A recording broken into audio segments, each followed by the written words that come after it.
সোহাগী ছোঁয়া কেউ কাছে এসে রং দিয়ে যায়।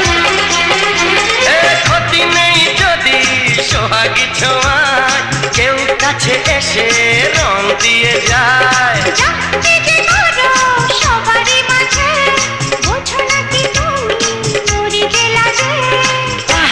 তোমাকে লাগছে দারুণ, আরে না না না না, আজকে তোমার কথা শুনবো না, এমন দিনে ছেড়ে দেবো সেটা ভেবো না।